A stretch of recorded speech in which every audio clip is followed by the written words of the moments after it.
here's the thing with healing. Number one, you've got to be able to call it what it is. You're certainly not going to pick up the phone and say, hey, Mom, you're narcissistic and I got this all figured out. You're never going to do that, right? Listen to this podcast. No.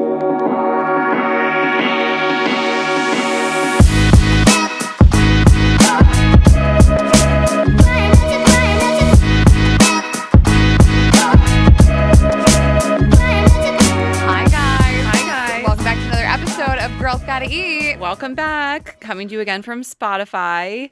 We just figured out how to do the lighting in here to be pink. It's so cute, isn't it? Love pink. It's basic great. Ass bitches. Love pink. I miss our palm tree wallpaper, but if we can't have that, pink. Pink. Yeah, I've been being traumatized by the studio rebuild all week. I'm really doing it. It's so funny because I popped in last night, ran at a little Super Bowl party, and it was so much fun. And I popped in there, and there's all these like crazy generators and like dryers and whatever the fuck running. And you were like, "This is my nightmare," because it's right under your bedroom, essentially, like the way your house is set up. And I was like, "This is my dream. This is the noise I fall asleep to." So funny. It's like white noise, that like hum, a car engine. Yes, just a loud, steady hum. It makes because I can't fall asleep to rain anymore because we were too traumatized from rain. The way that the weather has ruined my nighttime routine. Mine too. I can't listen to rain. I'm triggered by it. I know. That noise, it's not only that I can't fall asleep, it makes me feel sick. I don't know how to explain that it. Hum? The white noise makes me feel nauseous. I can't, I'll never fall asleep. What? I'm so on edge. Okay, so do you like pin drop quiet? Like, not a sound. Except your own snoring. Well, I don't have to hear my own snoring. But then what if you hear a sound? Like, scares the shit out of me. That's my whole thing, because it's never going to be completely quiet. We've chosen to live in like cities our whole lives. So one sound in silence is just like a jolt to the system. So I like a steady... It's terrifying when I hear a noise. I hate it. I want no sound, no light, no breathing. It's hard for me to sleep next to another person. Like, I hate it so much. It's really stressful for me. Have you ever woken up from your own snoring?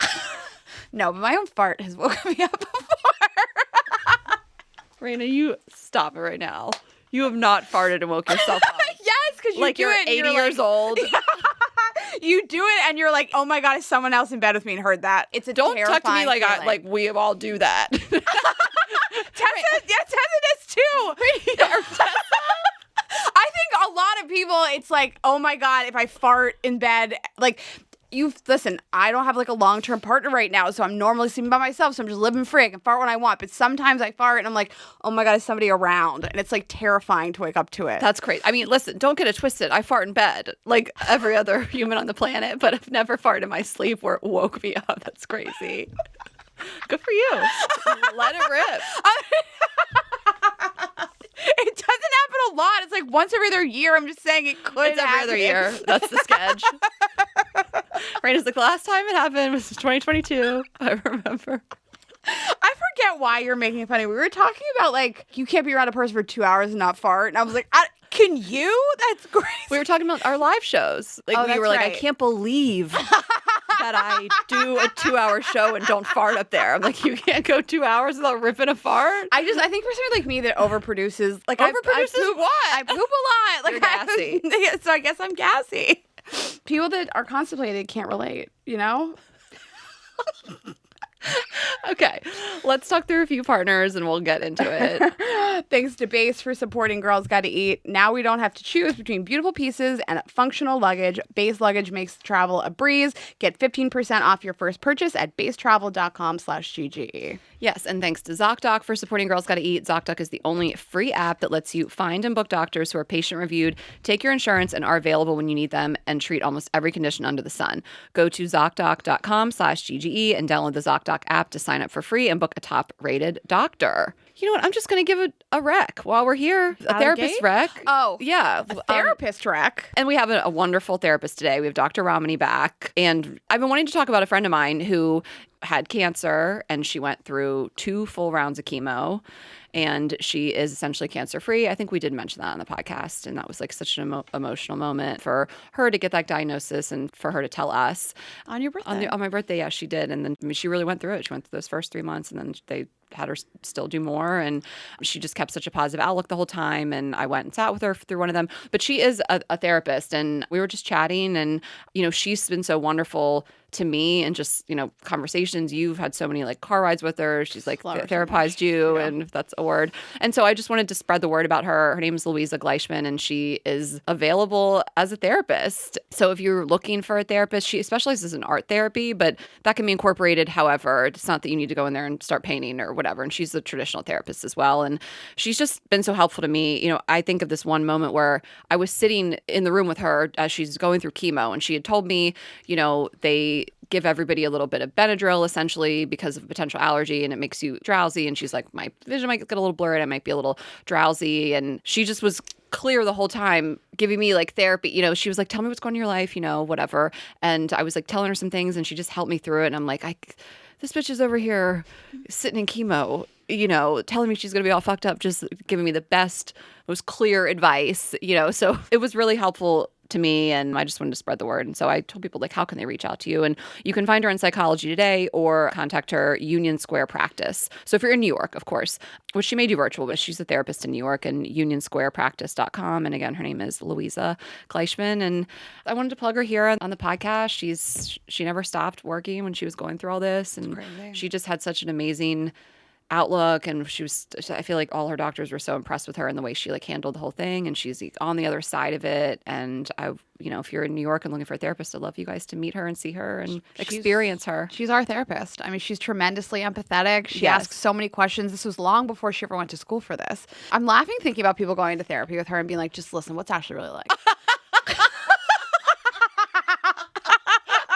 Honestly, why is she that drunk of a slut? Be honest. There is no one I would rather speak on my behalf. She loves me so much. I mean, we're like family. Like, if I were to test, not me, it's anyone, it would be her. No, it would be her. If someone asked you, you'd be like, she is kind of a bitch sometimes. Yeah, I was like, the first thing out of my mouth would be like, she is kind of a bitch sometimes, but like Louise would be like, Ashley is an angel walking this earth. She is. She sees the good in everybody. She does. She truly does. And she be honest, what's she really like? But they'd ask about you too. I'm okay with that. I know, that's what I'm saying. She'd say the same for you because she knows you really well now too. Yeah. We've gotten to know each other very well over the years. So funny. Someone goes and pays her however the fuck much just to talk about us. She's like, I can't talk about this. Someone's like, I'm actually fine. I don't have any issues, but I'd love to talk about Ashley. That is the top tier of trolling somebody. That is so funny. They paid money just to talk shit on you. That's like people that listen to our podcast and are like, I fucking hate them. And it's like, no one made you listen to this. Okay, but what if someone went in and they were like, I'm having a really hard time. I've been traumatized by this podcast, and like, I really need to talk about it. It's about us. Someone goes in because they hate us so much. Like, I need you to talk me through this. She's like, this is a conflict of interest. Louise is like, I love them actually. So let's unpack what your problem is. Oh my God, I hope somebody does this. So Louise would be like, I hear you. I see you. I'm making space for you. But this is a conflict of interest. Wrong. So anyway, that's my rec for today. Okay. Do you have other like recs yes. later? I have recs. Up top? Okay. Do it anytime. Top Gun Maverick. The way we we're watching the Super Bowl last night, and the way Ashley was talking about Top Gun. I mean, this is not Tom Cruise. I'm not a fan of Tom Cruise. I still think he's one of the goats of acting. Yeah, before he started acting psychotic in his real life, he's still a great actor, I guess. He's great at acting psychotic. Yeah. So this is not new. This was, mid-2023? I don't remember when it came out. And I don't know why I didn't see it. I wanted to. And everybody was talking about it. I think we were just super busy. And so I've been wanting to see it. And then I just decided to watch it on a plane when we were coming back from Miami. And I love the original Top Gun. One of my good friends in college, Bridget, it was her favorite movie. We watched it all the time. Okay. And, my dad's a pilot. My uncle's a pilot. My other uncle's a pilot. A lot of pilots in my life. They're not fighter pilots. My uncle actually was a Navy pilot. It's so hot. I'm into it. I'm not such a big action movie girly, but I've always really loved Top Gun. I was surprised when you said that you loved it so much. I don't think of you as that. I love it so much. Do you think people are surprised when you say that you love Top Gun so much? I don't know, but then if you really think about the one action-y thing in my life, it's planes. I mean, it's really my whole family. So I'm really into that part of it, and I love the tie-in of I didn't realize who Miles Teller was playing. I'm not going to tell you, but you could tell me. It wouldn't mean anything to me. I've never seen this movie. You've never seen the first one? No. So Tom Cruise is Maverick, his partner. I thought Miles Teller was a young Tom Cruise. No. And then Tom Cruise is in it? What do you mean? I thought he was playing his Tom Cruise is the star of the show, the movie. I thought it was different time Tom periods. Cruise is Maverick. Okay. Anyway, I thought Miles Teller was also Maverick. I thought it was like Miles Teller is like a young Tom Cruise, and it's like different time He's periods. Rooster. Okay. Listen, all I have to say is I absolutely loved it, and I loved everyone in it. Like, I loved John Hamm, played just his asshole self. I love it so much. Jennifer Connelly was so stunning. And there was a point where at the end where I was like, oh no, now it's going to go off the rails and be too unrealistic and too crazy. And it wasn't, and it was crazy and unrealistic, but still it like was just one of the best action movies I've seen in so long. And I mean, you know, I'm a plane girly. I consider myself, It surprised me. you know, an enthusiast. So I loved it so much. It was fun to watch it on a plane. I was crying. I was riveted the whole entire time. I didn't even look at my phone. It surprises me that you like this movie because I didn't know you were an action girly. But I'm I not said to usually. somebody the other day, I said I like X-Men. And they were like, are you fucking with me?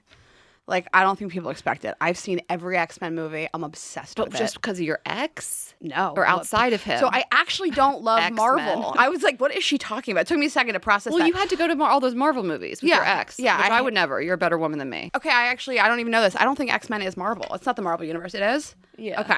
I didn't know that. I'm not a Marvel girly. I don't care about it. I think that they're like a ton of money is spent on these things. I can't even really appreciate it. It was like torture. I understand why people like it, I guess. It's so embarrassing. Like, it's so like boys. Yeah, Like, he was like, boys like superhero movies. That's so embarrassing. when we broke Like, I'm not up- trying to make fun, like, even my boyfriend, like, this, I'm not really trying to just, like, shit all over men, but, like, grown-ass men are watching superhero movies. yeah, when we broke up, he was like, I feel like you don't even like any of the stuff we like. Like, I like all these movies. And I'm like, yeah, you're right. You got me. I don't like all this dumb fucking comic book little kid shit. Like, you got me. Listen, no offense, you like what you like. Traditional stuff that women may like, I know plenty of guys think it's fucking stupid. Who cares? Like, you like what you like. But when I see, like, a grown man on a plane watching a superhero movie, I'm like, that's so embarrassing.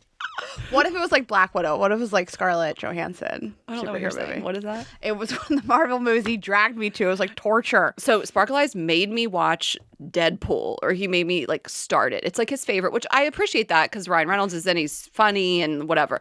I could not watch it. I was like, babe, we're just gonna disagree on some things. Like my brother and I, like we have so many of the same interests, but we really differ on some like movies and TV. Sometimes like girls and boys just aren't gonna like the same stuff. And like we watched 15 minutes and he could feel me being like, I was just like, I hate this. Men will talk to you really high level about like why Marvel is so fascinating and how like every character is woven into the next series and it's really fascinating. It's never been done before in the history. They'll talk to you about it like it's like a really serious thing. Jonathan did this to me. We drove somewhere for like 20 minutes. The whole ride, he mansplained me why Marvel is so amazing. And I was like, I don't give a fuck about any of it. Nothing you're going to say to me about how amazing this is production-wise is going to make me be like, you're right. I'm going to say it right now. Nothing will dry my pussy up faster than mansplaining Marvel to me. I have tons of men that like to do this to me. They love it. They love it. They love it as much as they love. think that there are cinematic geniuses explaining this to you. Why Spider-Man and the Batman and all these fucking things weave in together. And somebody's probably gonna be like, Batman's not Marvel. I don't care. I don't know, and I don't care. And we'll mansplain Marvel to you and then throw a towel up on a door frame and be done with it. When you learn how to live in a home, you can teach me what movies are good, okay?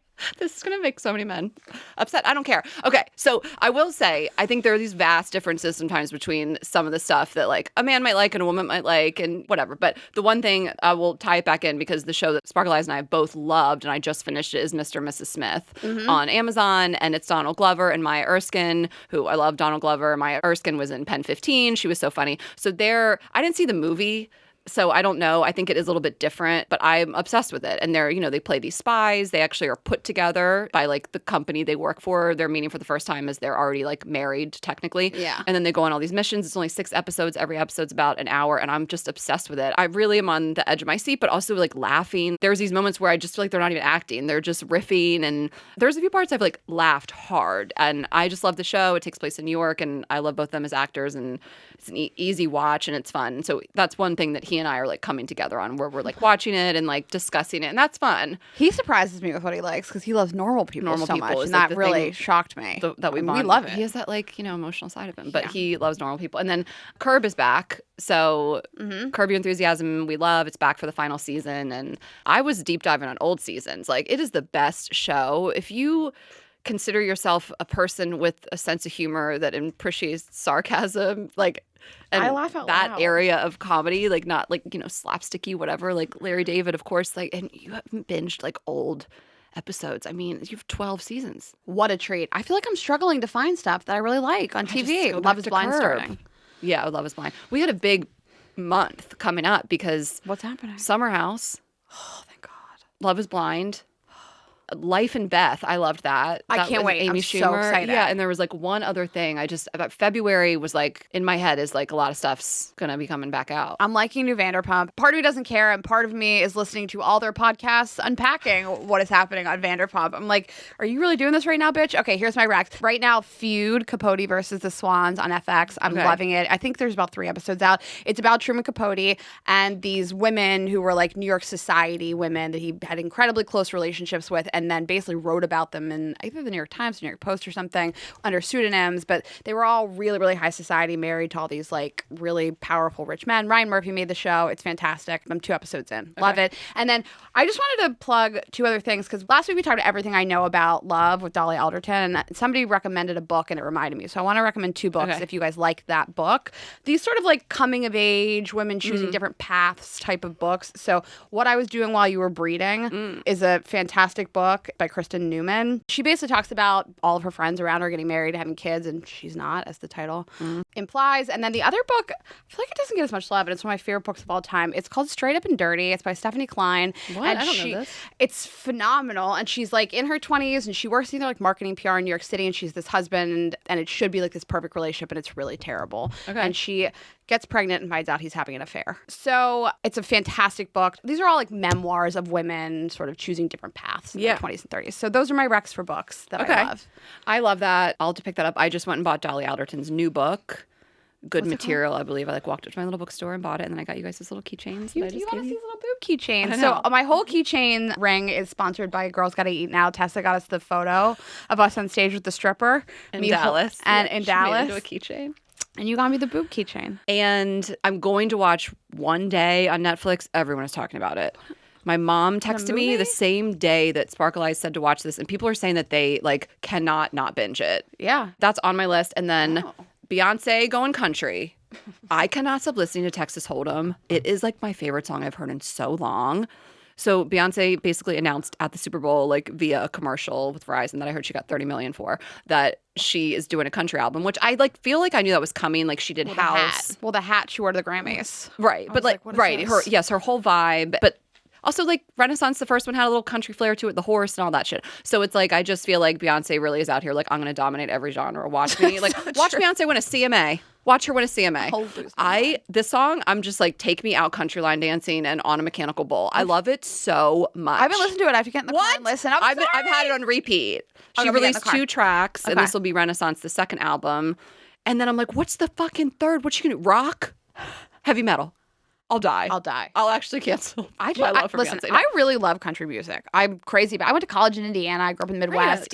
I love it so much, but like I didn't really think that she could take on the category. I'm so excited to hear this. That Like Texas hip hop country? It's not hip hop. Okay. No, like I love like hip hop country She's collabs. from Houston. I get it. Yeah. Yeah, I mean Texas Hold'em, but it is. I can't wait. It's country. Like I started doing the boot scoot and boogie around my kitchen. I was Stop just it. country line dancing. We haven't talked about this yet. It works with the song. Works. This ain't Texas. Ain't no Hold'em. No. Okay, I'm gonna get in the car and so listen. good. I'm so excited. Okay, I have a couple things to talk to you about. I can't wait. I have nothing to talk about. I was like, did I do anything this week? Wait. This has been something I've wanted to talk to you about for a while. It's like a broader topic. Okay. I don't know if any of the girlies out there have been traumatized by putting on your boyfriend's clothes and thinking they're going to be like so big and baggy and like so oversized. What did you want to talk to me about? That moment of like, oh What no. did you put on? So he is tall, he's 6'3", and he's like broader than me up top, but not on the bottom. So I have worn his hoodies. I've stolen so many of his clothes. He's given me some. I have his hoodies, his long sleeve t-shirts. They're nice and oversized. They're a nice vibe. Yeah, he's not skinny on. I mean, he's skinny. He's but slim. He's still broad. He doesn't. Yes, of course. But he is slim. He is and I have a larger, waist and hips. So I am like, You're womanly, yeah. yeah. And he's like slimmer. Like every man, he has a little butt. Every man has a little butt Does have a except for little Bobby butt. Westside, I guess. He's all skinny caked legs. up. And he has... I was at his apartment in Boston and he had these jeans and he wears like slim fitting pants. He hates like baggy pants. Like he wears like slim fit pants. He looks great. He has great style. And he had bought in some like more relaxed fit jeans. And he was like, I just hate these. I feel like a dad, like whatever. And I see them and they are so baggy on him. They're like, these are going to fit me and be so baggy and so boyfriend fit. And I'm going to wear these, right? Skinny jeans on you? The way they zipped up so snug. The way my thighs were stuffed into them. And then he goes, come out and show me. I was like, no, I can't show you this. Raina, the way they fit him versus me, I was like traumatized. And like in the same weekend, I don't know what, at one point we were just going to take a nap and I like had on a t-shirt and I threw on a pair of his boxer briefs. I was like, are these Spanx? You like, can't be wearing his bottoms. You should have asked me first. Raina, the way his boxer briefs were like cutting off my circulation. You had a muffin top in his baggy boxers. I was like, are these shapewear? Like these are so tight. My thighs are bulging out. And like he loves my like butt and thighs and like I do have like a larger I am more a little bit of more You're pear shape. 5'10". But I am like thin up top. I have narrow shoulders, so his tops fit me great. But to put on his jeans, You should have asked me before doing this. honestly, It's a bad it exercise. stuck with me. I look at Through his the legs and I'm like, damn, I wish I had those legs. I love his body and his legs are all tattooed and they're super hot. But yeah, he has a slimmer waist and legs, and I should have known. Yeah. Sometimes I look at him across the room. I'm like, why are your legs nicer than mine? Because I knew what size he wears, and technically he's 2 sizes bigger than me. Like waist size. Okay. You know what I mean? Like we're talking like a 28 and a 30. Like I knew, but men's clothes are different. So I put him I on know. the way I thought they were going to be a baggy boyfriend fit. It's really and demoralizing. the way they were. And I've seen memes like that before where you put on your boyfriend's hoodie and you're like, why does this fit me? Like I'd buy it myself. Like you think you're gonna be like, it's so small. Oh my God. Look at these huge baggy pants. It's so funny. It's so funny. So then this brought me into this other thing on TikTok, also clothes related, that I saw trending like at this point, maybe a couple weeks ago, but it was about wearing like comfy clothes out at bars to like get dates, like sweats, sweatshirts. Every time I go out to a bar looking the shittier that I look, because it's like it's not on purpose. You're just like, I'm coming from the gym and a friend said, do you want to meet me for a drink? And you just think like, fuck it, what do I care? Yeah. And that is when you meet 100%. I get laid so hard when that happens. I mean, there's psychological stuff going on, right? Right. The pressure's off. You're like, I look like shit. I'm just going to go out and who cares? Totally. Like, no expectations. I mean, when you go out single trying to meet somebody, you did your full glam, you did your look, you're doing your heels. Like, you're in your head about it. The pheromones also say, like, I want this too much. Right. A guy sees you across a room looking like shit, and he's like, she doesn't care at all. The other night, okay, so I landed in Miami, and I went to meet our friends for dinner. She's more your friend, but she's my friend now. Her and her husband. Real friends. Yeah, I love her. So I went to meet our friends in Miami, and it was taking me forever to get to the hotel. And so I was like, I'm just going to drop my bag at the hotel and just run over. I'm not going to change whatever. And I like just dropped it at the front desk, went to meet her. I was wearing like my I've been on a plane all day clothing. I was like, shit. The waiter was trying to fuck me so bad. The way this guy was just flirting with me like crazy, and just like I could feel it in his, and I was just like, I look so bad, but you're like guards down. Your guard is down. I think you're giving off a confident energy. You're giving I don't give a fuck energy. Yes. I remember I've talked about this guy. We did date for a little bit. We did meet at DUI school, and we'd been flirting, and then on like the last day he got my number or whatever. This was back in Atlanta. And then after it happened, I was so excited he got my number, and like we went out or whatever, and I met up with a friend and her husband after that, and I was telling them, and I'm like, this guy and I've been flirting, and he finally did get my number, and he goes, were you wearing that? And I had a baseball hat on and a t-shirt. He was like, the hat, this is the day he got your number looking like this. And I was like, yeah, I think there's something to this. There is. I feel casual. like you're not putting out into the world like I need attention, and so that's like sexy, and you get the attention, and then you get to show up on the date looking like a totally different person, which is crazy. Yes. And also, let's talk about your physical comfort level. Totally. You know what I mean? Like, you cannot be your full self if you were physically uncomfortable. Well, we talk about it all the time for live shows. Like, yes. I started buying clothing that, like, I'll sit in it first. And I'm like, am I going to be thinking, do I have, like, a fat roll sticking out? Also, who cares? But yes, I'm a normal person thinks about how my body looks day to day. It so much matters at live shows. I mean, and we went through such our jumpsuit era. That was out of comfort, truly. Right. Like, those just one piece of clothing that I felt like I could move in, as opposed to, like, a top and a pant and things are cutting in and you're, like, worried about how your body looks. And I mean, there's really something to it. So it was trending, and then I saw these girls just all in, like, big hoodies and jeans, like, getting ready to go out and, like, let's see if this works. And I was like, it probably fucking will. It's a great comparison that the live show stuff, like, especially when I've worn to our holiday shows, I've worn, like, a body stocking. Like, I'm butt naked and I'm in my head about it. And I feel like I'm not being as funny, and you watch videos. I mean, listen, I'm always funny, but, like, and I was very funny at those shows, but, like, I will watch videos of it and I'm touching myself. I'm readjusting my hair and I'm fidgeting a lot because I'm not physically that comfortable. But, like, put me in a sweatshirt and sneaks on stage. I know, and, like, a ponytail. Always a ponytail. And, like, either no makeup or low makeup, and you're not worried about how your contour looks or your lip liner. Like, I don't know. There's really something to it. We would do that sometimes in college, like on a Tuesday night. You know what I mean? Like, Thursday night, that was our night. So we would go all out. But, like, if we were just going to go out in Clemson, there was pizza night. It was on Tuesdays. They had $5 pizzas, $3 liquor pitchers. What did you say? $3 liquor pitchers, Long Island. I did not think you were going to say that. I thought you were going to say $3 beers. Liquor pitchers. That is so That college. should be so illegal. Should be illegal. And so we would obviously just go out and we're in, like, T-shirts, sweatshirts, like, they had darts in there. And I just feel like that's the attention you're attracting. Also, speaking of the attention you're attracting, like, I do think there's something to say for, like, looking nice. And I think that we all want a partner that, like, cares how they appear into the world, I guess. But, like, I don't know, you're just casual and a guy's like, she's not that high maintenance. Okay, also just you're approachable. You're approachable, yeah. Like, yes, like you said, everybody likes somebody that, like, looks nice and looks put together, but you can get to a point where you look intimidating. Yeah. And also, that's great too. Do you go all the way out? Who gives a fuck? Someone shouldn't be intimidated to talk to you, you know, but you can be. I mean, I think it goes both ways. Well, it goes both ways for me. If I see somebody that's just a man, I'm heterosexual, I'm looking for men, somebody who's, like, ultra polished. Yeah. I'm just like, it's a little much for me. Yeah. I like how much of our life, if we date, is going to be revolving around, like, your skincare, your working out schedule, all that. Yeah. And again, you could be coming from work, you got a suit on, whatever, but I really think a lot of it is the approachableness. You know, like, you cannot tell me that if you are a woman and you're out and you're, like, in a sweatshirt and jeans and you're just, like, having fun, your hair's in a pony, like, you look so much more approachable than if you were in a mini skirt, sky high heel, hair done, face done, all the things. But still, do you or do both or do whatever you want. But I think that's part of it too.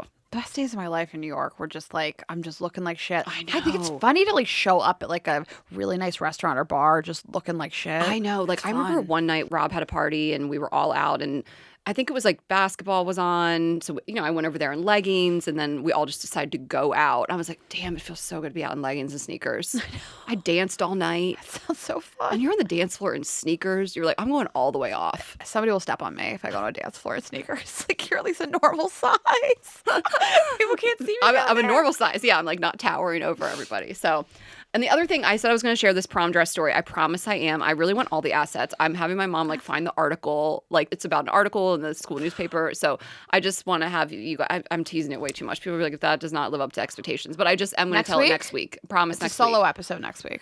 Yes. Cindy we'll do is, next week. I have the photos for everybody, but then I was like, wait, I think the article that I wrote is actually in my scrapbook. And so my mom today, she was down at the beach with Jay, so she's going to get it. And then we'll have, like, excerpts to read of when I was the editor of the school newspaper. I'm excited. And next week I'll have some stuff going on. This week I have nothing going on.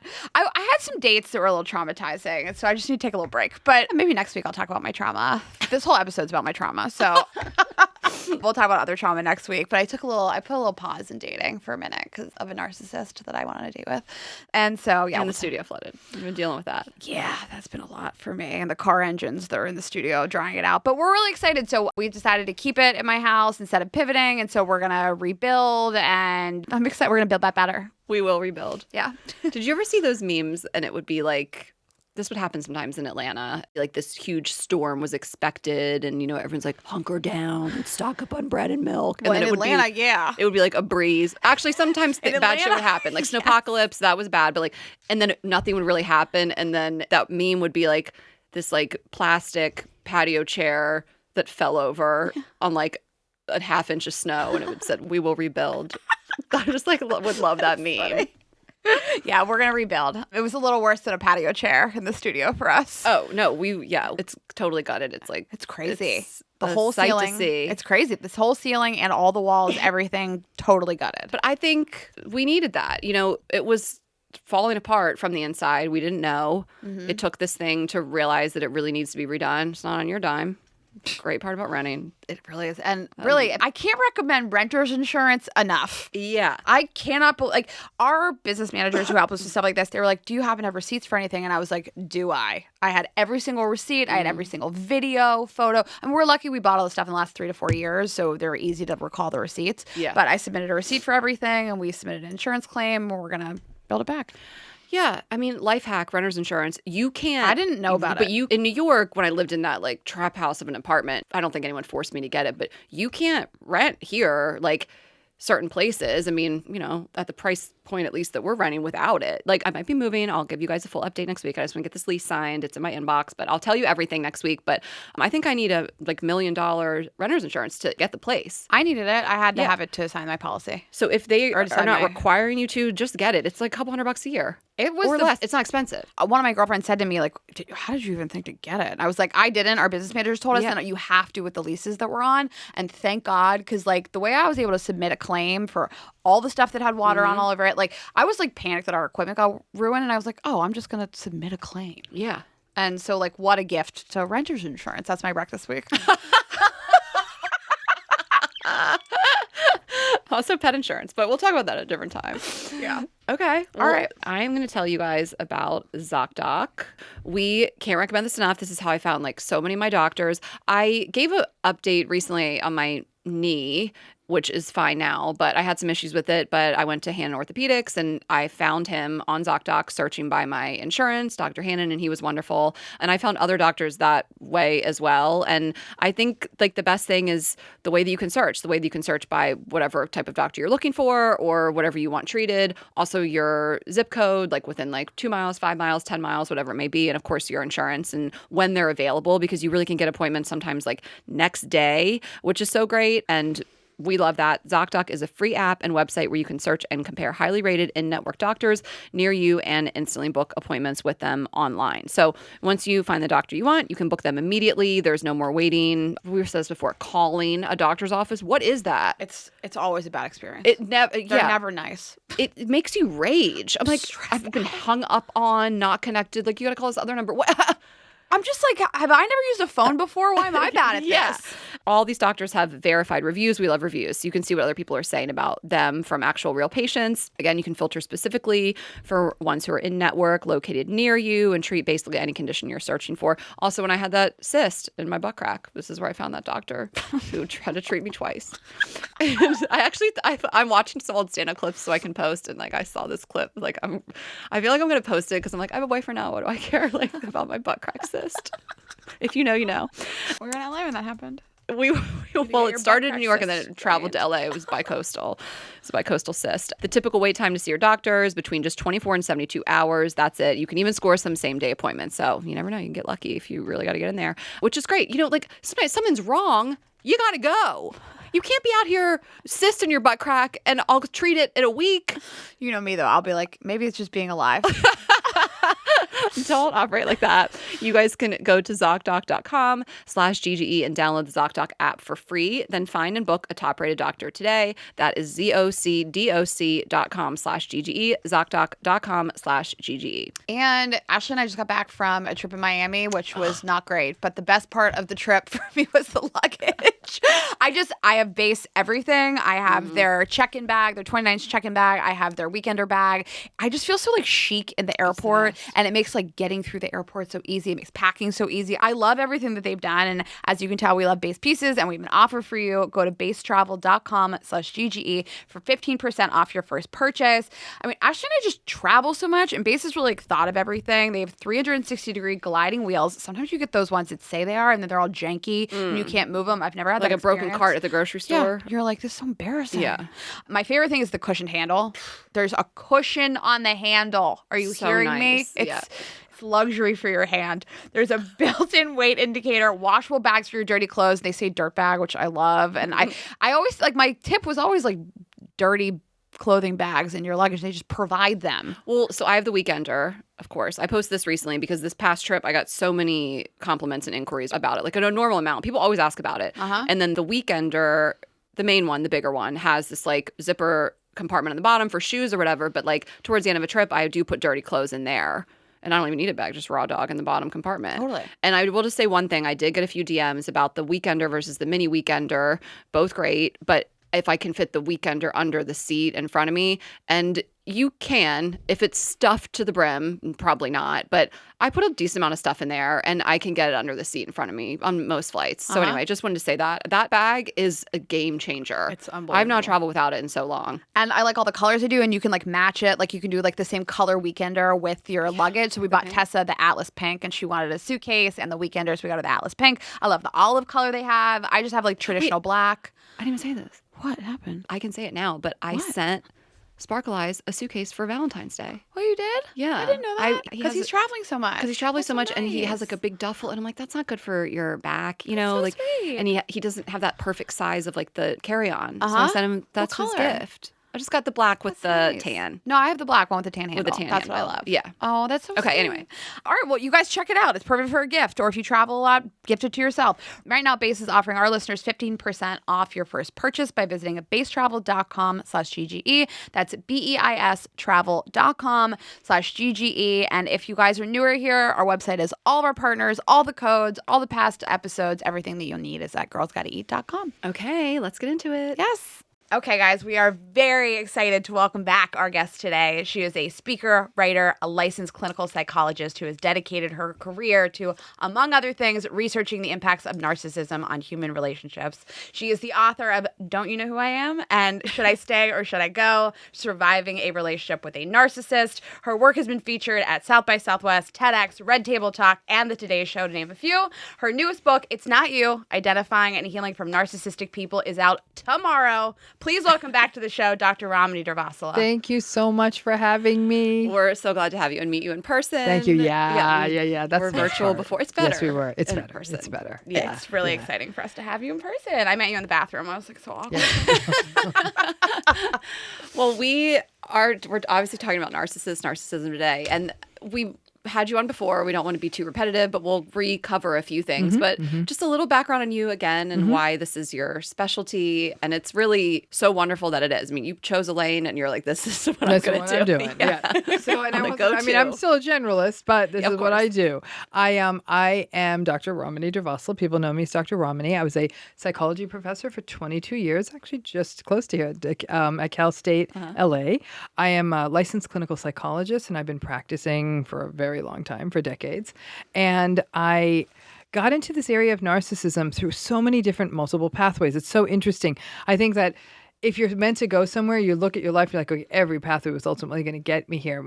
I got interested in research, and so I did research, and I've published and talking about these sorts of personality styles and how they show up in people's health. Basically, it was that people who have these antagonistic narcissistic personalities were making life miserable for the healthcare professionals who were taking care of them. And that's what got me intrigued in the topic and how does that show up. But at the same time, I also had a private practice, and person after person after person was sharing a very similar relationship architecture. I'm thinking, why isn't anyone talking to them about narcissism? Not as simple as like, yo, your father's a narcissist, that's the issue, but educating them about these patterns. And if nothing else, teaching people that certain behavioral patterns are unacceptable in a relationship. I think we make so many allowances for behaviors because it's your mother, it's your partner, relationships are hard. But I think if we could just sort of put that line in the sand and say, this behavior, not okay. I don't care what their day was like. I don't care what their childhood was like. This behavior is not okay. And it doesn't mean you have to turn a cold eye to them. It doesn't mean you have to do an about face and leave,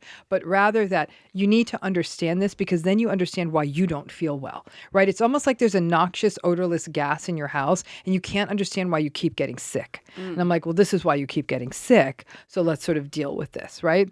And then the thing that really caught me was how much the mental health profession was unwilling to recognize this. And still, And this is a real sort of thorn in my side, because now we're having a moment. In fact, I feel very privileged to have developed a 36-hour training for therapists. So we have more therapists who are equipped to deal with clients who are going through narcissistic abuse. No one learns this in graduate school. We don't even learn about narcissism in graduate school. And when we do, you learn it on TikTok, which is really, really concerning to me. Little concerning. Yeah, little concerning. Now everything is narcissism. Yes, now everything's narcissism. But he goes they're to me, not he's a learning. narcissist. Exactly. He yells at me. He's a narcissist. Right. He doesn't like you. That's all it is. Yeah, that's it. Or he yells. I mean, that's what I'm saying. Like, and yelling is not an okay behavior. But then can you tell him about his yelling? If you're able to have a conversation about the yelling, and the person takes accountability and says, I am so sorry. This is my go-to, and it's not okay, and I'm going to change it, and I apologize for hurting you. That's not a narcissist. Amen. Does that make sense? Yes. So it's really the accountability. If we point something out, it's the accountability on the other side. But if that person attacks you, like, what's your problem? I'm not yelling is my favorite. Yes, you are. I'm not yelling. You're too sensitive. Don't be ridiculous. Whatever thing they come up with, which makes you feel like there's something wrong with you. But the unwillingness of the field to attend to this. And in fact, when people are taught about narcissism, I asked someone who's in graduate school, I said, show me. They said, we learned something. I said, show me your notes. And while it was important stuff like the neurobiology of narcissism, there wasn't one lick of information in there about how this personality style shows up in relationships. So I'm thinking, well, this got you nowhere. I don't care about their nucleus accumbens. When somebody is gaslighting me, I don't care. Right. And that's what that piece is still missing. And I think it's it's a really uncomfortable truth that in a way, by not having to address this, because there's nothing to do. Everyone's like, well, tell us what to do. I said, for the longest time, we thought, oh, let's work with the narcissistic folks. Well, that went nowhere fast. So it's really about helping the people in these relationships and giving them the information they need so they can make a decision that works for them, whether they stay or they go. So that's the very long answer to how I got into this. And then when you're an academic psychologist, you write these manuscripts, you spend years and years writing a paper. You need it to keep your job. And like 9 people read it. After all that work, 9 people read, 20 if you're lucky, 30. And I thought, for heaven's sake, there's all this amazing science and clinical theory. Yeah. This needs to be getting to people, because the vast majority of people may not end up in a therapist's office. But if we could take what we know and make it available to people, to me, that felt like a more meaningful mission than writing articles that 9 people are reading. Don't get me wrong. I still do the 9 people stuff, but it has to be met with something that gives back to the world so that people can actually benefit from it. Totally. Absolutely. You said personality style. So that's like, I wanted to start there. And again, I think we talked about this with you before, but this misconception that it's a disorder. And so I thought that would be a good place to start in terms of just like defining it. Well, I wanted to point people back to your episode before. Yes. So it was February 19th, 2022, if you guys want to go back. February 19th, 2022 was our last time. Literally 2 years to the day. We actually, this happens to us a lot. That's amazing. This really happens to us a lot, where we have people on like exactly 2 years. That's a by sign. accident. I Isn't like that wild? Yeah. Every 2 years, we have Dr. Ramani on. But we did, should I say or should I go, we defined narcissism a lot. And I thought, like, how is this book going to be different? And you talk about how, like, there's so much work done to, like, define narcissism and identify these people in the culture. And then it's like, well, so what? So how do we heal from them? So I want to point people to that episode, and it's a great deep dive. But yeah, we should start with the personality and, like, what is a narcissist? So a narcissistic person is a person who has traits and patterns including low or variable empathy, entitlement, grandiosity, arrogance. They have an excessive need for admiration and validation, and so they spend a lot of time seeking it out. They can be very superficial, very self-centered, very preoccupied with themselves and their own lives and their own problems. With very little regard for other people. That's the lack of empathy. They're very superficial, very status-focused, envy other people. But all of those things I've just described, all those traits, all those patterns, they cloak this sort of inner sense of insecurity and shame. That's really sort of, think of it as a volcano that's in them, but they don't know there's a volcano in them. Saying they don't know. This isn't unconscious awareness. But that volcano leads to this chronic sense of discomfort in them, but they don't know what it is. For the narcissistic person, the idea that they could be ordinary or not perfect, think of the volcano and them actually has like a manhole cover over it, right? So as long as it's capped, all that gassy shame and stuff isn't coming out. But anything that nudges it, for example, somebody breaks up with you, you don't get your way, you don't get the promotion, your friend gets a better car, somebody says no to your thing, whatever it is, that nudges that manhole cover. And that's why we see these strong shows of rage or passive aggression, because that's all unprocessed, right? They're not aware that this thing pinged an insecurity and manage it from the vulnerability place. Instead, they lash out at other people. But all of that, like I said, is really unprocessed for them. And so the problem is all of those traits and patterns. There's also a series of motivations we see in narcissistic people. And those motivations are meant to keep that insecurity at bay, which is power, control, dominance, and supply. Supply meaning the praise and everything they get from the world. That's what motivates them.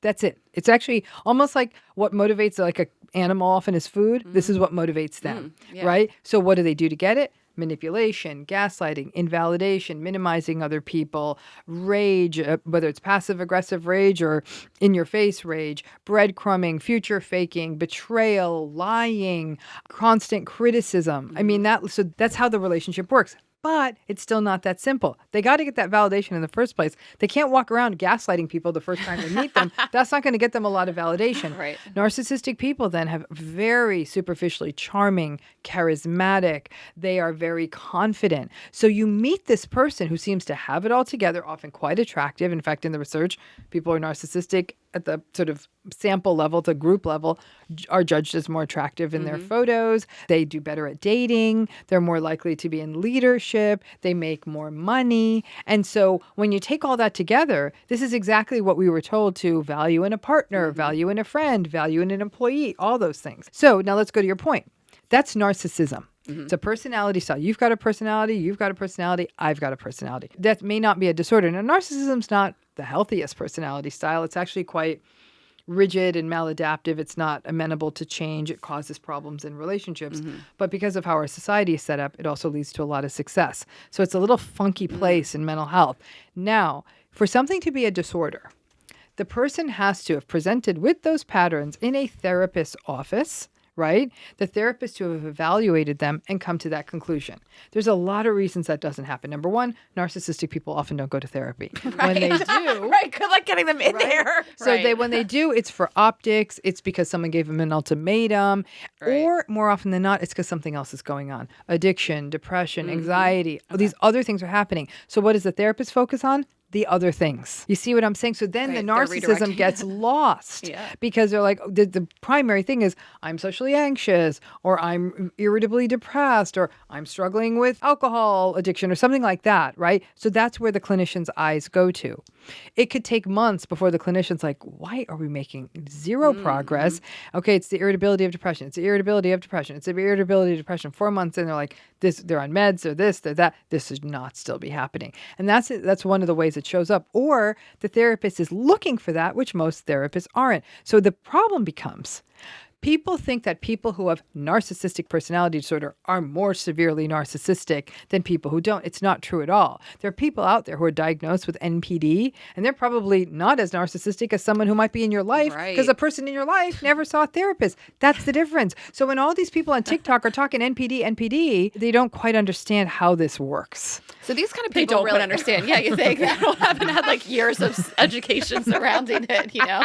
That's an understatement. These people can't really hear about their own behavior, digest it, and make a healthy observation on how to change. So that what you're talking about, it was called an internal working model and a self-schema and self-reflective capacity, all fancy words for exactly what you just said. Well, the yelling was the perfect example of like, I'm not yelling. I'm sorry, you're digesting it as yelling, but you know? Yes. I'm not yelling, you're yelling. Yes. Well, I love this visual. I'm big on visuals and metaphors of the manhole cover and the volcano and all the things, because you could be with somebody narcissistic for a while if you never really poke the bear. Like if you're really amenable and submissive and complimentary, and you know, if your personality is that type of person, it's not going to be me. It couldn't be me. But I mean, even a child parent, like there's probably people that fit really well with them for a longer amount of time. Well, for because they never really nudge the cover.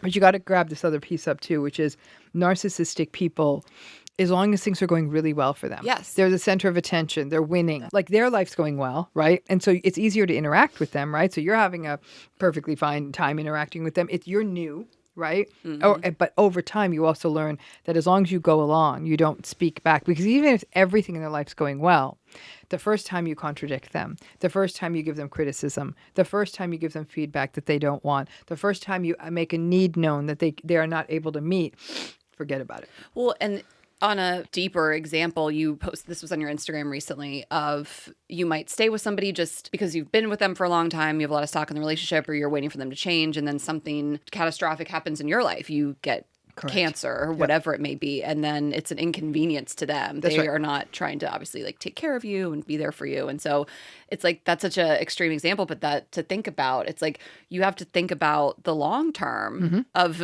wanting someone who's going to be able to care for you when the going gets tough for you. Errors in decision making people make here. Number one, we love each other, and people who love each other always care for each other. It's a great assumption when there's two healthy people, but it's never going to work with a narcissistic partner. Number two, a lot of people meet their partners young.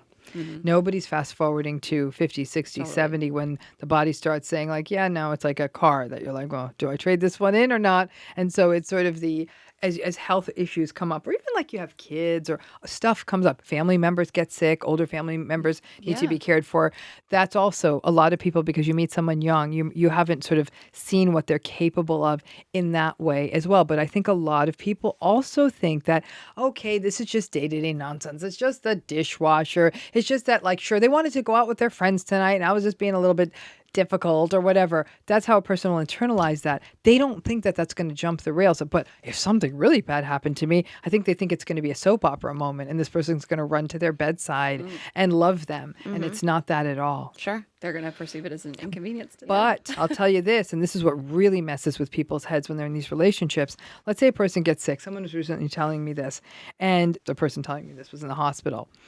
And when other people around are coming to visit in the hospital, the narcissistic person looked like the most solicitous, aware. Can I get anyone honey, can I get you something? It makes them look good. And when there's no audience there, that ended. Absolutely.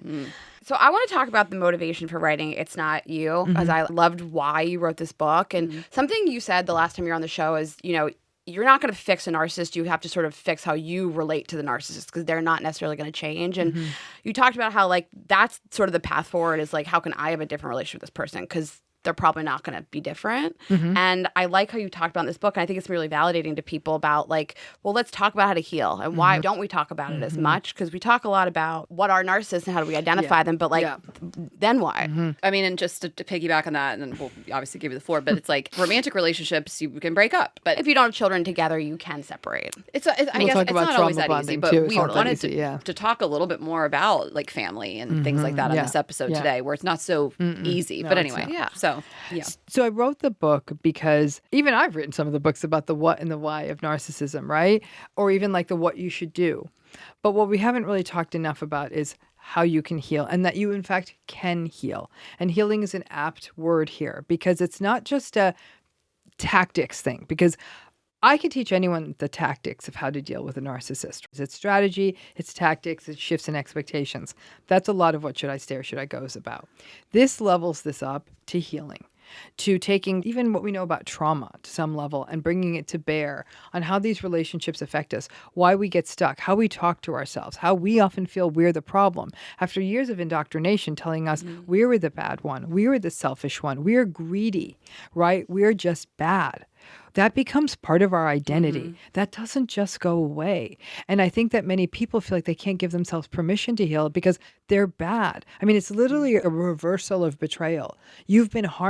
And I think that a lot of people, especially if this is coming from a parent, your whole life you're being told that you are bad, you are wrong, everything is invalidated. You have to really unlearn a lot of things. Or if you start dating somebody and they're your romantic partner through your 20s, when we're really developing as romantic partner is to be told for 5 years all these things. You really have to unlearn all these behaviors and things that you've known to be quote unquote true about yourself that aren't really true because somebody's told you them. Yeah. That's tough. It's really tough. It's really, because that's it. It's an indoctrination process, Sure, right? and like the formative years, I guess is what I'm getting at. 100%. Right. And it is very much formative, because where do we shape our identities? We shape our identities with our parents. Like, that's where we form them. And if you're lucky, you have other people in your life, other significant caregivers. But at the end of the day, the primary attachment is usually to a primary caregiver who is more often than not a parent, right? And so the child who's mobilized by one thing and one thing only, which is attachment, right? Because they need that for survival. They better create a narrative of this parent is decent, or there's nothing they can do, right? It's not like an adult. You're like, this is not working. I'm going to leave. Like you said, there's no such thing as Hinge for parents. You can't be like, I don't like you. I'm not feeling y'all. Right. I'm going to go find another someone one. else. Right swipe. Yeah, I'm liking you. You Yeah. look friendly. Kids don't have that option. And so what does the child do? The child turns themselves into the bad one in terms of their self-schema. They learn to silence their needs. They learn to silence their true selves. They try to learn ways to show up that the parent will approve of and actually love them. And this is why kids give up on their interests. They don't learn to express emotion in the safe way because they don't know how to. When they cry, stop crying. There's nothing to cry about. Or it's better yet is, stop crying. You're really going to do this to me now? So the parent will literally make the child's emotion about their inconvenience. That's a very classic narcissistic relationship play. And I think society reinforces this of like, this is your mother or this is your father. You have to have a relationship Yes, with that and person. no, you don't. And I like what you said, which is like, you're like re-victimized when you're like, I don't want to have this relationship because everybody else is like, but it's your parent. How could you not? Right. And I think that this is another reason I wrote this book, is that keep in mind, very rarely is a person has one of these relationships. Parental relationships can create risks for intimate relationships in adulthood, can create risks for getting into these, relationships with bosses, friends. It's not just one. But it is that sense of, this is where we also see that pressure to forgive. Come on, they're your parents. Oh, they had a tough backstory. I knew their mom. That was tough too. Or the narcissistic parent will say, I had it rougher than you. Or they'll even literally tell the stories of abuse. Right. A child should not be hearing their parent's story of abuse, not as a child. Now, it may be as they come up into adolescence, another family member at a developmentally appropriate time might tell them. But more often than not with a narcissistic parent, the child internalizes that as, I can't also be bad to this parent. Someone else always will. I have to be more perfect. Yes, to your point, like they're using it as a weapon. It's not like, let me sit down and tell you our family history when you're ready and prepared. When you're ready and It's prepared. just like, No. It's like, how can I weaponize this and use this as one more place to make you fall into line? Well, can we talk about how we heal? Or is that too much of a loaded? Can you just explain the book? Yeah, right. In the that's next right. I'll 30 read it minutes? to you. Let's go. Here we go. Yeah. So here's the thing with healing. Number one, you've got to be able to call it what it is. And you're certainly not going to pick up the phone and say, hey, mom, you're narcissistic and I got this all figured out. You're never going to do that, right? Listen to this No. If I were to say, like, there's sort of certain absolute laws of this, one is, don't tell the narcissistic person you think they're narcissistic. It's the biggest mistake you can make. Mistake number two is to tell a gaslighter they're gaslighting you. So those two things are often mistakes people will make, almost as though you're trying to say, I got your number, right? Well, there's better ways to not let them know, but live in the reality that now you have their number. So it's knowing it. And that's why the first few chapters of the book get at the, what is it? But the rest of it is really about this idea of, so how do I heal from this? First step is seeing it and seeing it absolutely clearly. And that's radical acceptance. And radical acceptance is, this is not going to change. Their behavior was never your responsibility. You have tried everything and it's not going to change. And people say, well, that seems like a dire, their behaviors. I didn't say they're not going to change. People don't like to hear that. That's sort of what shut people. What do you mean they're not going to? Everyone could change. Fine. Their behavior is not going to change. Right. So maybe they'll do some little bits and pieces, but their behavior is not going to change. Like a rubber band always goes back to its original size, right? When the stress is on, they're going to go back to that. And why is that so important? Because Otherwise, you're going to keep putting psychological resources into this relationship and it's never going to work. We have limits, right? There's only so many hours in a day. There's lots of people who need us. Our families, our friends, our other relationships, our careers, our pets, all our things that matter to us, other community groups or organizations or whatever we're part of. We all have demands on us. And I always say there's sort of a 90-10 inversion for people who are in narcissistic relationships. We tend to give 90% of ourselves to the most toxic people in our lives and 10% for all the healthy people. Like I got to get back to them. I have to remember this. Exactly. Whereas with the kind, good, empathic people, you don't call them back for 2 weeks. They're like, sweetie, I get it. You're busy. Like, life happens. Right? Yeah. My friend Jill calls them cactus friends. You just don't have to water them and they're still staying green, And so if we flipped it, imagine you put 90% of yourself into the healthiest relationships, only 10% into the toxic ones, because whether you put in 10% or 90% into the toxic relationship, it's still never going to go well. So you might as well not put as much of yourself in it. Right. But radical acceptance is seeing that. And it doesn't mean their behavior will stop hurting, because radical acceptance also, people push back on it, because if they see it clearly, for a lot of people, it feels like now this is a call to action. Doesn't that mean I have to leave? What does that say about me if I'm staying in a relationship with someone that treats me like this? Well, all it tells me is that be clear on your reasons. And so if you're staying because you think maybe they'll change, that's not going to work. We got to keep working on the radical acceptance. But sometimes people stay because they have kids. It's about money. It's about culture, about religion. It's about safety. It's about love. I mean, let's bring it down to it's brass tacks. Like some people are like, I do love this person. Yeah. I see what they've been through. Like I see how hard their lives are. I see how this all relates. My point on radical acceptance is wonderful. I'm so glad you didn't lose your compassion, and their behavior is unacceptable. They cannot use their backstory as a get out of jail free card for the rest of their lives and as an excuse to abuse other people. I love this. This is like wonderful to hear. But I feel like it's normal and healthy to look at a relationship and say, there's a problem here, and I can talk to you about it. Like Ashley and I are always with our friends. We're always like, what did you try? Did you try this? What about this? What about framing it like this? What about I statements and saying, this is how this is affecting me? And I think it's normal and healthy to want to say to a person, this is how your behavior is affecting me. I heard on this podcast, this woman said, like, with a narcissist, it's like asking to be ripped to shreds doing that. Yeah, saying like, I feel like this. And you wrote this thing in your book. I wrote it down. You said, become aware that instead of thinking differently about yourself, it's time to start thinking differently about someone who you love and respect that is also hurting you. So instead of trying to barter with them and explain things and maybe change how you are, you just have to change the relationship and how you relate to the relationship. Well, that's why I have this sort of one of the hacks in the book is what I call don't go deep. And that's don't defend, don't engage, don't explain, and don't personalize. Because the mistakes we make in narcissistic relationships is we defend ourselves. I didn't say that. I didn't do. They are not interested in reality. They are not listening to you. You know that you didn't do it, right? Hard for me to stomach. I'm like, right? It's hard, right? You have to listen. Or we explain ourselves. No. Let me tell you what I'm thinking. It doesn't even matter if the language is like, okay, so the way I experience this is that it doesn't matter. No, it's so you're not engaging. And really, strangely, when I tell people to not personalize, they say, what are you, nuts? Like, this is personal. I said, the reason I say don't personalize is they're equal opportunity offenders. Anyone who is putting a need or something in front of them that they don't like, they're going to go at them the same way. So it's hurting you right now, but it's who they are. So after our radical acceptance, then what? Now comes the rough part of the ride. Okay? And everybody brace. All right. So this is the worst part of the ride, and it's grief. Okay. Because what happens with radical acceptance is once you really let yourself see it, you're very clear, like, oh my gosh, my parent is narcissistic. Oh my gosh, my partner is narcissistic. And you really see it, and you've allowed yourself to see the patterns, the grief that overwhelms people, because it's the sense of, I believed we would grow old together in a healthy relationship. I wanted to have a mom who was a friend to me when I was older. A grandparent. Like I want a grandparent to share my kids. Exactly. We talked with someone about that recently, and she had to give up that dream. And it's for some people, they're saying, it's not the giving up of the relationship that was so hard, because honestly, it was stressful, but you built a whole narrative around this. And the idea that even the sense that you look back and you grieve your own childhood. There's so much grief that comes that this person you genuinely tried everything with to have that moment when you recognize this isn't going to work. Because what keeps people going in a narcissistic relationship is sort of this when we future fake ourselves. Maybe it's going to be better when they retire. Maybe it's going to be better when they move to the smaller house.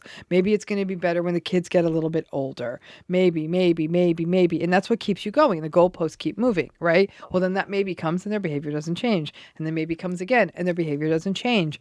And so you realize like this is who they are, but you wanted them to be someone different. So the grief of that recognition actually really destabilizes people. And it sometimes makes people wonder, are they doing the wrong thing? Does that make sense? Like, am I wrong to see that maybe this radical acceptance thing is no good because I feel terrible. But if you can get through what I call the grief tunnel, now you're coming out to a place where you're actually starting to come into your own, that you realize like, oh, I do have a need. And it's the littlest things. Like in some cases, and I always use this example, but it matters. People will say, I was told for so long what I want on my pizza, when I'm hungry, whether or not I'm cold. Like they'll say that it's actually interesting. I don't even know what I want the thermostat at because I was always told you can't be cold. You can't be warm. You can't be hungry. And when it came time to ordering food, like you don't like that. And you're like, do I? Don't I? And if you're in it long enough, just figuring out, what do I like on my pizza? What temperature do I want the bedroom to be when I go to sleep? These sorts of awarenesses of allowing your true self to sort of emerge. That was absolutely impossible when you were in this relationship. And it takes a minute to actually come into yourself because that could not have existed while you're in the narcissistic relationship. But what about people who can't leave? People who say, I don't feel like I can step away from my parents, that kind of thing, right? In those cases, it simply means that now you've trained yourself to know I'm not showing up like that to my parents. So one of the hacks is the good, bad, and the indifferent hack, which is don't share good news with the narcissistic person first. Don't share bad news with the narcissistic person first. Stick to indifferent topics. In order to heal, you need supportive people in your life. You need to build a support network, even if it's one or two. People are thinking like, where am I supposed to find 20 people? I said, you don't need 20 people. You need 2 or 3 good people where you show up for them the same way. Relationships where you learn that there is a back and forth, that a person does want to listen to you. A person might step in and say, no, how can I help? How can I step in here? It takes one. For some people, initially, that's a therapist, and it builds out and it builds out. And in that place, you realize, actually, I was here showing up as my true self. And then you pay attention to what that is. And it wasn't knocked down and invalidated, right? But we give too much heaviness to parents and partners and all of that. And everyone will give the excuse. And I hate when people say this. Friends are different than intimate relationships. No, they're not. They're effing relationships. Why are they different? Intimate. The only difference is you're not banging them, but that's it. And you're probably, if you're with a narcissist, you may not even be doing that anymore. Right. So, but seriously, that's the only thing that's lifted. Well, friendships aren't monogamous. It's not about monogamy. We get lost. No, they're very similar. And if you're capable of having a healthy friendship, you're capable of having a healthy relationship. And I've heard survivors be shamed about this repeatedly. Well, don't compare your friendships to your relationship. Do compare your friendships to your relationship, because what it shows is when there are people who see your true self, you see how healthy that this can be. Sure, there's different stipulations on an intimate relationship like monogamy, but there's stipulations on a friendship like showing up. To me, those seem similar. But I think that whoever those people are, whether they're friends, whether they're family members who are actually cool and good, whether it's a shrink, those people, your go-tos, that's a huge part of healing. Then when something good happens to you, the first thing you do, you call them. You do not tell the narcissist. But sometimes we trot up with our good news like, hey, look, I wrote a book. And they're like, oh, God, haven't you been doing this forever? Or like, really? Like, that's what you'll get, right? Versus you tell that friend, my cactus friend, Jill, the book's out. Oh, my gosh. Oh, take 1 million pictures. Take 1 million pictures. Send them all to me. I'm so happy. I love you. You're the best, right? Now I'm like, oh gosh, I feel so good. At some point, you're going to tell the narcissist, and when they're like, you got the love, it's in you. But when you take it to the narcissistic person first, you don't get to celebrate your good moments. Bad news is even more important, because a narcissistic person they don't want inconvenience. Yes. They don't want problems. They don't want frustration. And they sure as hell don't want to deal with your problems, right? So the other mistake people do is, well, they're my partner. I should tell them first. I'm like, your bad luck is that they are your partner, so don't tell them first. So I would say then, like, sometimes solve the problem yourself. Like, the dishwasher busted, right? Some people have said to me, gosh, it feels so unfair. I'm having to deal with everything. I said, you've always been dealing with everything. The difference is you made the mistake of telling them and then they would rage at you. So let's pull the rage out. Let's just take that step out. You were going to get the dishwasher fixed anyhow. You were going to go and call the guy and he's going to come do it. So just go right to that. You might have to say, hey, listen, this is going to cost $200 and the narcissist will scream, but you'd have already made the arrangements, or you'll go ahead and get it fixed and say, yo, that cost $200, and they're still going to scream, but now the dishwasher works. But where the bad news, when it's a bigger ticket bad news. You got a health diagnosis that's scary. Someone close to you is very sick or might need care or might be dying or died or something like that. Big, big news, right? Never take that to the narcissist first. It's absolutely essential you take that to the safe people in your life who can hold you, hug you, love you, reassure you, give you empathy, saying, how can I support you? Right? And I had a person tell me this, that they told the narcissistic person they'd actually gotten a pretty severe cancer diagnosis between stage 2 and 3, and how the narcissist's first thing was like, oh my gosh, I hate hospitals. And so like, oh God, how are you 3 days a week? Like, I work. We all hate hospitals. First thing out of their mouth. It's not my dream to be there. Hospitals. I would love to be there for days. First thing out of their mouth is like, oh my gosh, like, it's inconvenient. Your emotions inconveniencing is like this top thing you've weaved throughout of like a tell-all sign.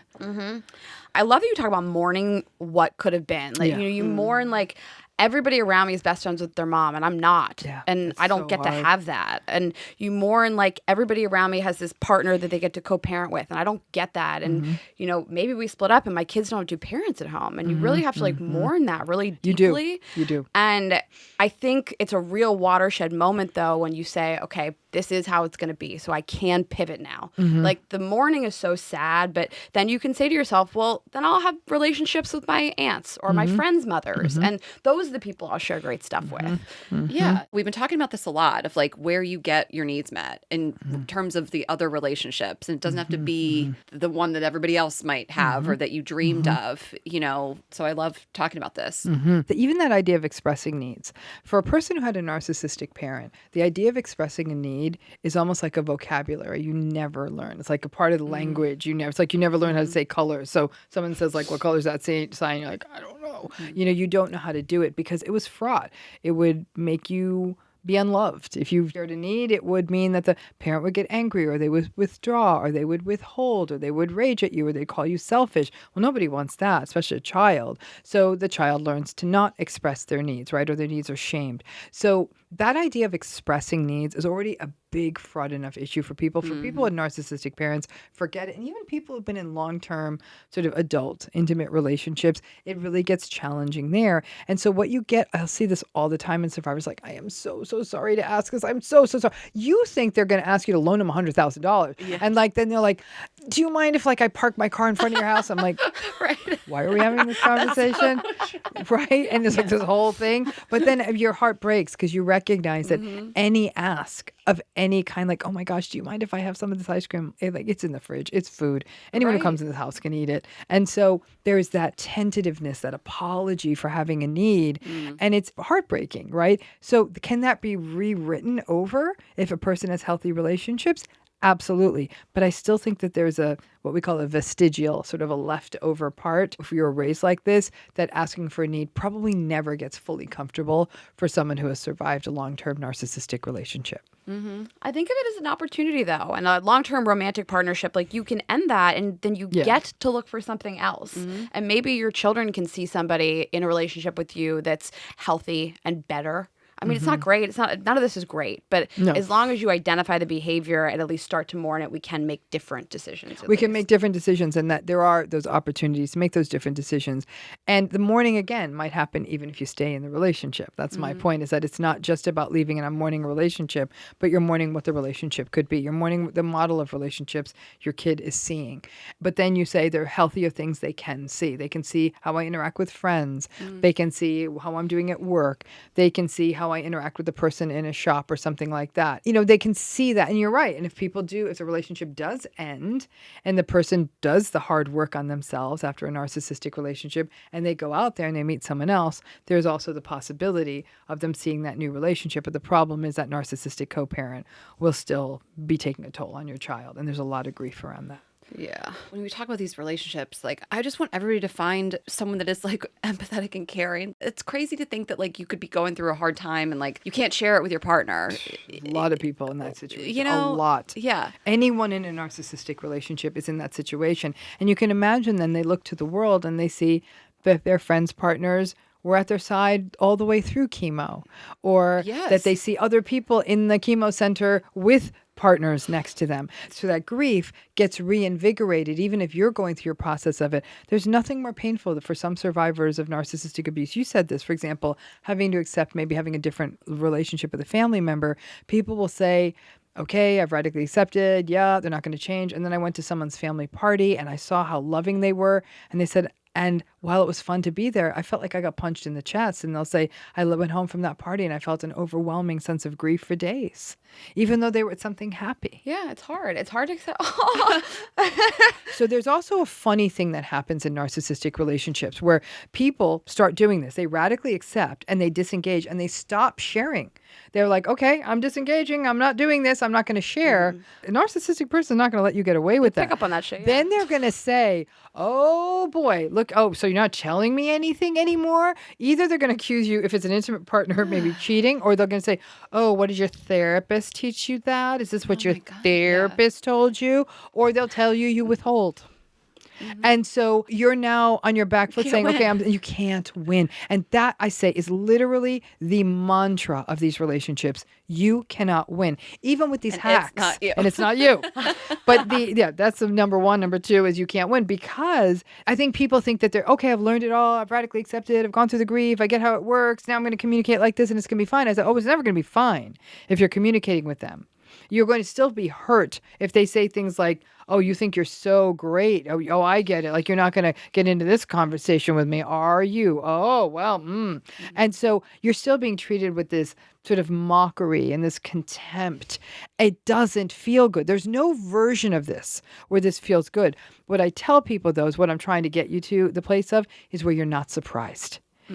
Being surprised is not good, because that means you haven't radically accepted. So when they say something like, oh, well, why aren't you telling me what's going on in your life? I have to learn it from Instagram. I have to learn about your life from there.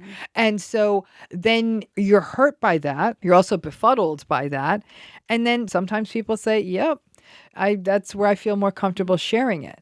The thing is, at some point, if you're still having to have contact with a narcissistic person, you're not a robot, right? You're not some sort of AI creation. You're a human being. And there are times you're going to sort of breach the wall. And there's a part in the book called Finding Your True North. So as much as you disengage from the narcissist, as much as you distance yourself from them, there are going to be times they go at things that matter to you. So I remember one person saying, I'd totally disengaged from a particular family member. And she said, but that particular family member started making jabs at my kid's weight. And I was like, oh, hell no. They'll find a way to get under your skin. And you know what? She went in. And she said it was everything you'd expect. It was a big, gaslighted, drama, screaming, victimized mess. But she said, I would not have been able to live with myself if I didn't. But she said, but I don't get into it all the time, just when it hits those points. I like that you said that this will happen, because at no point will a narcissist say to themselves, the behavior has shifted. And I wonder what about me has made the behavior shift. And they're never going to say this person seems to disengage with me. And I don't really know why. Maybe I've done something to cause that. Like a normal person would. Yeah, like a normal person. I like that you took it that far, because it's important to be okay, you can change the behavior and they're still going to gaslight you. And Yeah. Instead of saying, maybe I did something to make them stop. Right.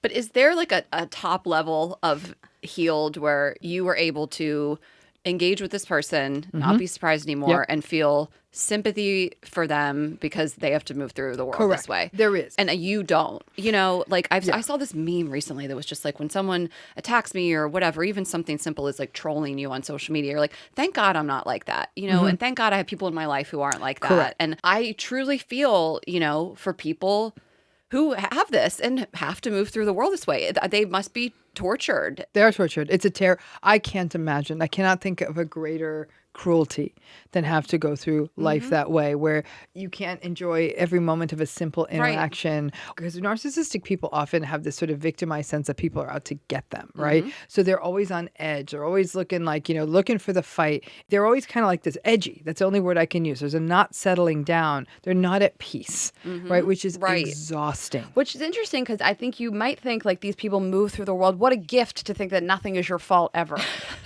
That sounds amazing. In some ways, yeah. So here's where I'll tell you it helps them a lot in work and in business. Okay, sure. So it works great at work, especially if they're in an industry where that kind of nimbleness and if you throw people under the bus, you'll get ahead, works well. There's certain fields where that is the thing.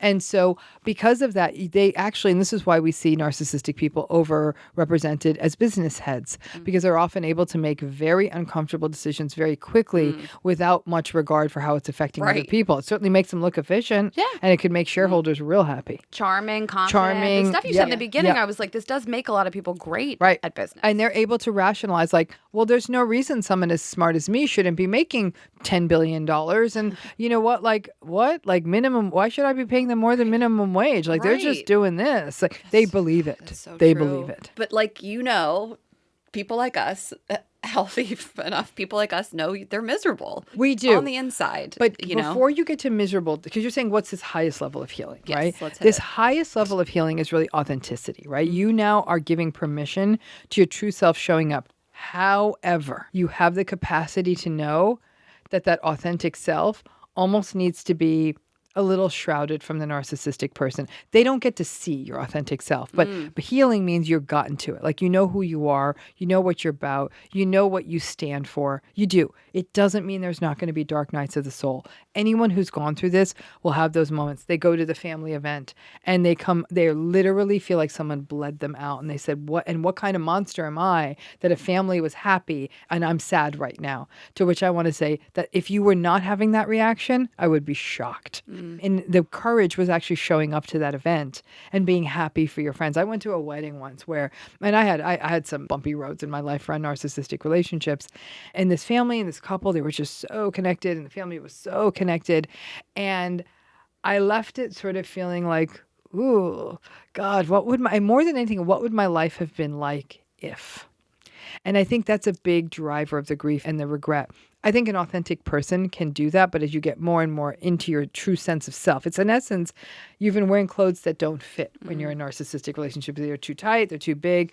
But as you come into yourself, I have to tell you, authentic people have much smaller social networks. They don't suffer fools. So you're more in yourself, but you're also self-compassionate. You're saying, I've been through something. So maybe I'm only going to go to that family party of someone else for a couple of hours and I'm going to build in some rest time on the back end.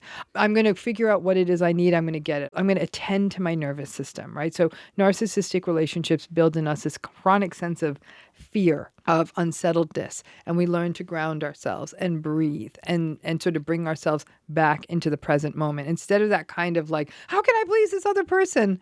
It's to take a breath and say, I'm going to talk to them like equals rather than that subordinate position, that trauma brain talking like, I have to be safe with this person. It's like, nope, you slowly elevate and say, let's say you're late, 15 minutes late to something. You say, I am so sorry. I underestimated the traffic today and I am late and I'm so sorry. You can take accountability versus like, oh my gosh, I've ruined everything. That kind of response can take you down a rabbit hole. So you learn to be fully in yourself, but in a way that fully recognizes too that these relationships do changes. I think some people want the eternal sunshine of the spotless mind, right? They want like, none of this ever happened to me and I'm just cheerful and positive all the time. It's never going to happen. So I think there's a tremendous amount of wisdom that comes for people who've been through these relationships. They become a lot more discerning. Actually, there's a richer kind of empathy that comes out of it. And empathy for people who are going through something like this. You learn the rough, jagged edges of forgiveness and that you give yourself permission to not forgive if it doesn't work for you, which is a big one for people. There's an entire section in the book on the, I think I call it the treachery of forgiveness, because I'm not a big fan of forgiveness in these relationships, at least not in early days. And you may get yourself to that point, and sometimes it takes time. For some people, they'll say, it helped that I didn't have to talk to this person for a few years. It's harder to get there if you're in the relationship, but I've seen people do it. They say, I cultivated meaningful stuff in my life. I realized that this relationship is something culturally I can't step away from, but they found comfort in faith, in spirituality, in their careers, in volunteering, in other healthy members of their social network. And there's that grief of, I didn't get dealt the hand of the happy long-term marriage, but they are able to also cultivate the other areas of their lives that are meaningful.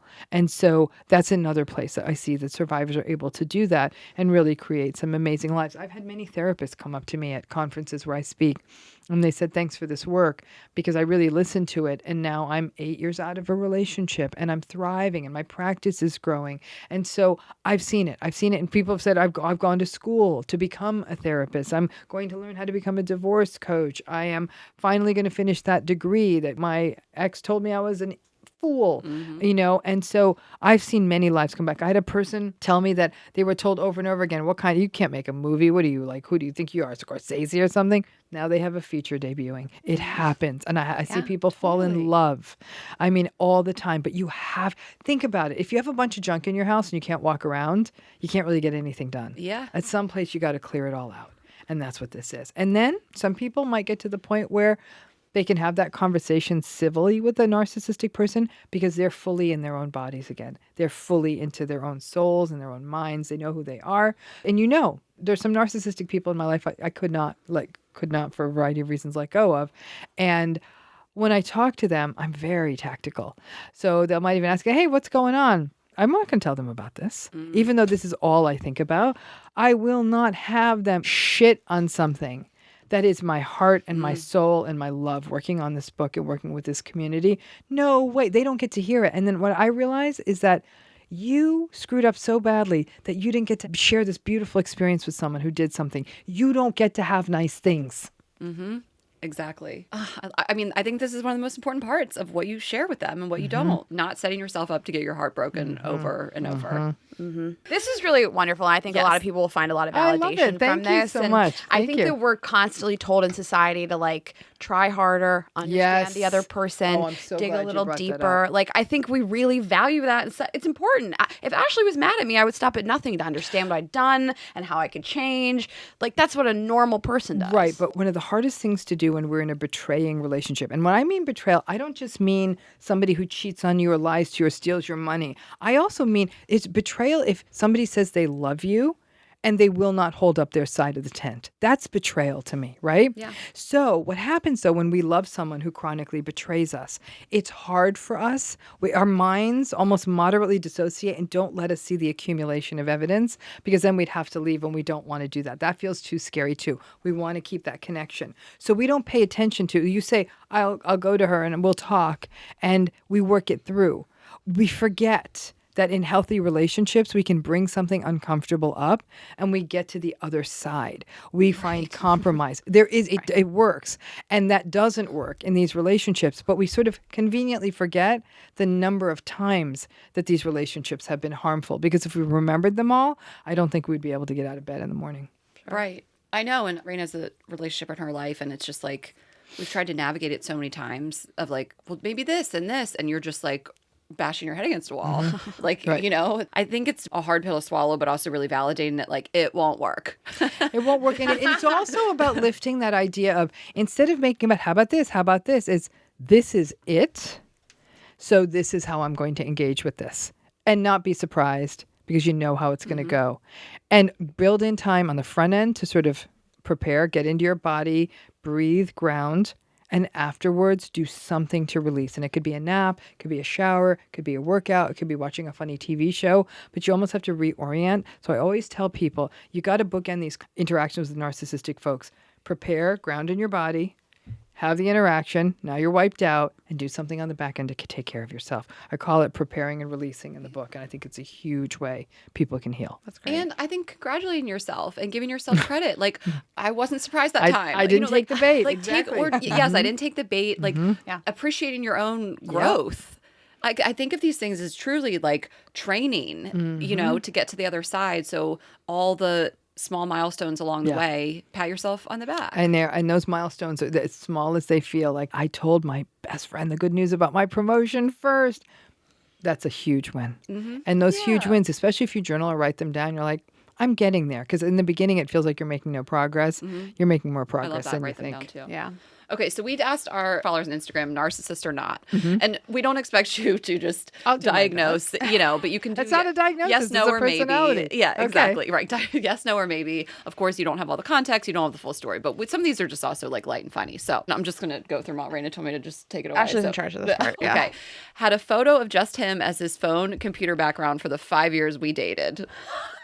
Maybe to yes. Okay. Oh, okay. That's crazy. That's crazy. Maybe to yes. Yeah. No. I have my cat, which just makes me seem like concerning old cat lady. I can live with that. And like some people are like, you have kids. I said, I don't want people to see pictures of my kids. I'm very protective of my kids. But she's a tabby. She looks like every other that's tabby. your pet. my It's cat. not you. It's not me. Yeah. That's so funny. Okay. Quote, I don't like giving oral sex. No. Okay. Yeah, it doesn't have to be. Listen, we always could. We don't know the ins and outs. Okay. Early on an ice cream date, I asked if he wanted some of mine. He ate the entire scoop in one bite. Maybe I'd need to know what was said afterwards. Exactly. Okay. I have one. I went on a date with somebody recently. 2 hours. Never asked me one question about myself. Has no idea who I am. Doesn't know what I do for work. That's a yes. So fucking charming. It took my breath away, but never asked one question about me. That's a yes. Okay. What would cause a person to not ask questions? Because they're they're so preoccupied with themselves and only think that it's about them. So I'll give a little nugget. They may be socially anxious, but then in which case, I mean, do you want to be the social anxiety coach? Right. That's on you. Also true. Again, you don't have all. Some of these things could be a lot of things. People, they could be on the spectrum too. You know, like there's a whole different thing. Yeah, but here's the thing. I think that there is more advice on dating on the internet than almost anything. Mm-hmm. So watch it. And probably every single one is going to say, number one, ask questions. That's so true. Yes. Absolutely. And also the response was also on the top. It's to this so fucking charming type of person. Those two together. Correct. Those charming. So that makes you Right. think It wasn't not a socially spectrum. awkward person Yeah. that wasn't asking questions. I think Totally. that said he's not sure he can take our relationship to the next level because I'm not blonde. Oh, yes. Yes and yes and yes. And so many yeses. Then don't go out on a date in the first point. And that superficiality, that's narcissism. I love this. Okay. I'm bracing myself for impact on this one. But made me switch sides in a picture so they were on their good side. No. Okay. Thank God. Listen, back when it's narcissistic. I think lots of girls were like this. narcissistic. Yeah, you think about how you look. Okay. Friends who don't celebrate with you, but they immediately compare your accomplishments to themselves negatively or positively. Maybe and a yes. Maybe to yes, yeah. This is a good one. Saying I was selfish for picking up an evening job because it messed with his sleep. Yes. Because I'd especially depending on why she picked up the evening job. It's not for fun. Yeah. Right. Okay, took out credit cards in my name and then continued to ask me for money. Yes. What? That is But that's also like a swindler. But I guess That's like, I mean, narcissistic people can be swindlers. And Yes. sometimes they're psychopathic, but those are the really Totally. skilled swindlers. That's a yes. right. Capital okay. Y, We didn't touch yes. on psychopaths this time, but maybe next time. Maybe in 2 years from now. Okay, and then we'll just end on this one since we were talking about pets anyway. He'd ignore my dog because my dog took time away from him. Maybe. And I'm going to say maybe because he may not like dogs. That's But if he articulated that it was specifically because the dog took away time, then I'm veering more towards right, yes. don't have a kid with that guy. Correct. Correct. And it shows like a certain lack of empathy and like trying to understand the whole you. And if a person is, listen, standard dating, you're that anti-pet, then don't date the person with pets. It's that simple. Yeah, They love animals, they're going to love animals, and don't ask them to be someone different. That's something you can do in the first few dates. All right, I love that game. Thanks. Thank That was you. fun. That was Yeah. fun. That was great. Yeah, that was yes. perfect. Yes. I've been keeping a secret this whole episode. What? It's not narcissistic, but it's not. It wasn't February 19th, the last time we recorded with you. As soon as I said it, I was like, that's not possible because it was 2 years ago. It had to be 7 days. It was, I'll say this up top, but it was September 27th, 2022. No, let's save it like this. Okay, that's fine. So it's a year and a half. Yeah, it was Not really, even. I was like, wow, that's so amazing. Then I was like, that's not how dates work. There's no possible way. This whole episode, you're a fraud. This whole episode, I was like, when do I tell him that I made a mistake? That's okay. And you know what? Here's the thing. You were able to tell it. We were able to laugh about it. Whereas a narcissistic person would be like, ugh, really? Must have been my assistant. Right. Yes. It's actually Tessa's fault. It's actually Tessa's fault. Yeah. There you go. We'll blame you. Blame shift. Well, thank you so much, Dr. Ramani. Thank you. Tell everybody so where much. they can find you. Yes, please. Your books, Order the book. This is the week to do it because I'll tell you this: if you order it this week as it comes out, we're having all kinds of like week 1 and pre-order incentives.